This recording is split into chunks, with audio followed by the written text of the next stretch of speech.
Free racing pigeon tips and lots of info. Please subscribe to my YouTube channel. Look at the links and email below. The bull system made easy. There has been much talk lately about the advantages of using a stud sire with lots of different hens. It would be truthful to say that many lofts house great prepotent cocks capable of siring class quality offspring that win out of turn.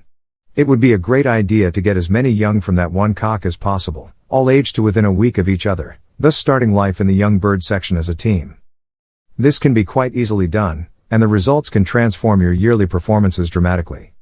The number of young obtainable from the stud sire in one round depends on what you wish to put into it. I successfully bred 10 young on my very first attempt, all weaned off together. On my second attempt I used a lot more hens, 12, and weaned off a full round of 24 young, all half-brother/sisters, all from the one single cock, using no more than an ordinary 12 feet by 8 feet stock loft or section. Utilizing 12 hens, it is a good suggestion that the hens to be used have already laid and reared previously. The loft was fitted out with 12 ordinary widowhood nest boxes.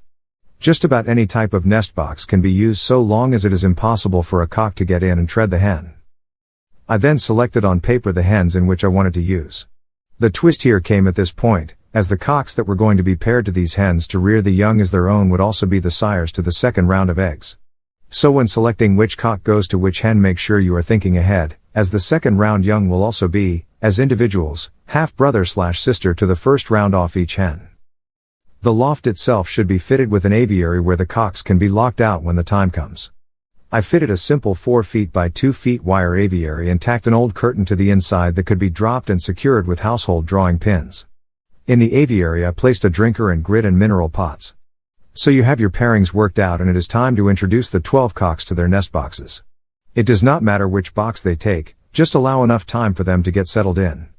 It is also a good idea to lock them into the aviary a couple of times to get them used to the idea.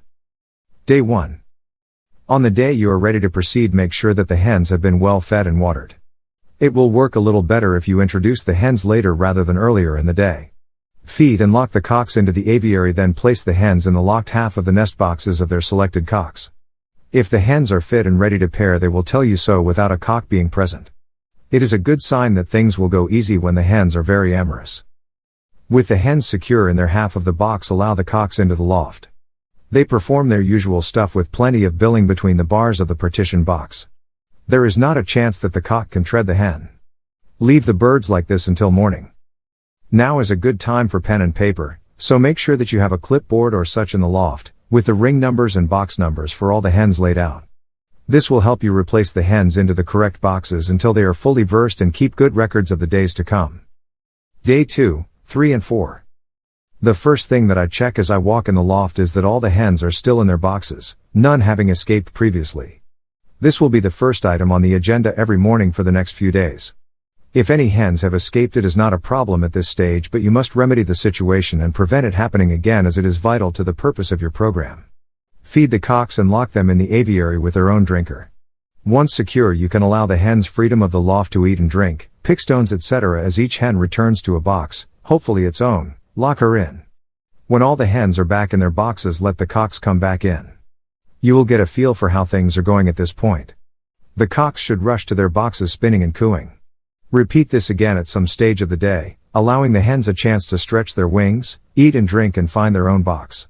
You can also fit little drinkers to the nest box if you wish. Day 5.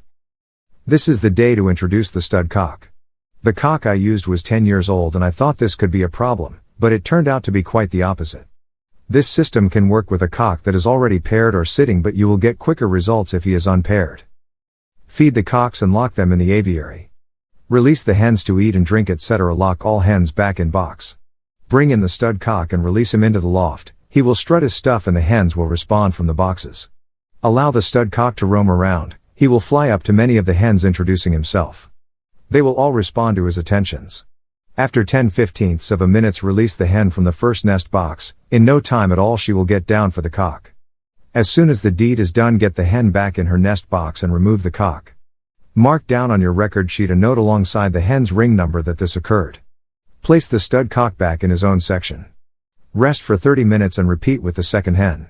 No need to allow the stud cock time to get his bearings, just place him in the section and release the next hen. Copulation will be swift. The chances are that all the hens saw the first procedure and are now competing with each other. Remove the stud cock and replace the hen. Repeat this every 30 minutes to cover the first 6 hens. Then give the stud cock a couple of hours rest, restarting later in the day with the last 6 hens. Don't forget to mark down each hen in turn.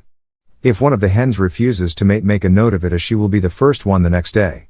When all is done, make sure all the hens are secure and allow the cocks back into the loft from the aviary. They are none the wiser. Day 6 and 7. If all went well the previous day, do exactly the same procedure but this time in reverse, starting with the hen that was last the day before. Not forgetting that the hens must be well fed, etc. before you commence. Day 8. Now, depending on the hens you are using, you could be getting eggs at this stage. If so, I suggest you concentrate on any hen that has not laid, as it is my experience that once the hen has laid she will have nothing more to do with the stud cock. Sounds about right. Carry on with the procedure until all the hens have laid. But be warned, I have never known a hen that has already laid her first egg to allow the stud cock to tread her again, so the theory of second egg fertilization needs looking at. At this stage I allow all the cocks into the loft, but no contact, whenever possible, to see that their hens have laid. As soon as the hen lays her second egg, I open the box and allow the cock to enter. Many of them rush in and instantly sit the eggs, no matter what time of day it is. Once all the hens have laid, you can treat the section with ordinary everyday management. The cocks will have no problem believing that the eggs are their own and will sit normally. Let them sit 4/5 days and then check the eggs are full. If you find that any are infertile, you can check your records to see if there is a reason for this. When I used 12 hens, every single egg hatched using just this method, ending up with 24 young birds that all resembled each other in various ways. If you paired up correctly in the first place, you will now be able to let these cocks and hens lay a second round in the normal fashion. I agree this method can take up some time, but the wise amongst you will plan this carefully to fall on a weekend or a holiday. It is well worth the trouble and does not take up any more time in respective days.